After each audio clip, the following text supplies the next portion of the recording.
Thomas Merton used to say, it's a human temptation to settle for very, very little.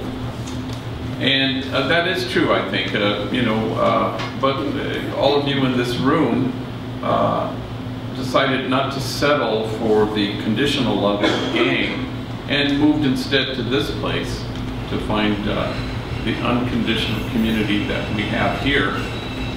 But we're always settling for less, when we're always, in fact, being invited to more. We settle for a partial God, one false move God, when we're always being offered the no matter whatness of God, spatial, expansive, inclusive God. Why would we settle? It's a human thing.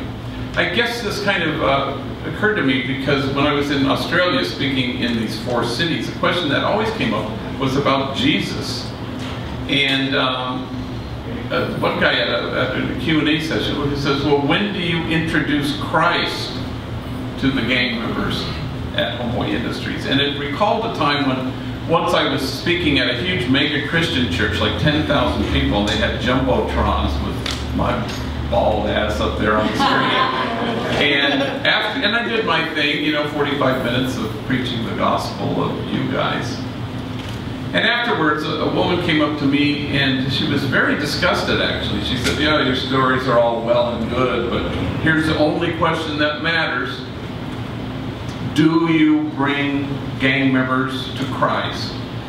And I found myself saying, no, they bring me to Christ, which I think is actually true, which also reminded me of a time I was being interviewed by this nicely coiffed Christian lady on the Christian Broadcast Network, and I was giving her a list of all the things that happen here, from the transformation of lives and therapy and case management and tattoo removal and enemies baking bread together, and the list was long. And when I finished the list, she kind of made a face like she was smelling something foul. And she looked at me and she said, yeah, but how much time each day at Homeboy do you spend praising God? And I told her what we say every morning when we have doctors from 9 to 5. All damn day. She didn't like that answer. And so it made me think, because I kept getting that question, and I thought, why would we settle for saying Jesus when we could see Jesus? When we could be Jesus? That's way more. Why would we settle for praising God when we could do our part to create a community of kinship such that God, in fact, might recognize it, which is the only praise God has any interest in? Why would we settle for division and separation when we could have the exquisite mutuality of kinship?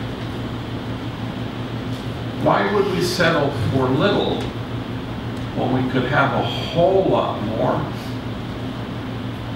So Homie's in my office on Friday. He wants into this program. So I wrote my little note, drug test every Friday at 10:30. I said, you could drug test this upcoming Friday. Will you be clean? And he smiled and he says, all I have in here is hope. I will test positive for that. And that's the sound of a human being who refuses to settle for less and is going to embrace the more that is offered to him. Find the ways today where we're tempted to settle for very little and refuse to do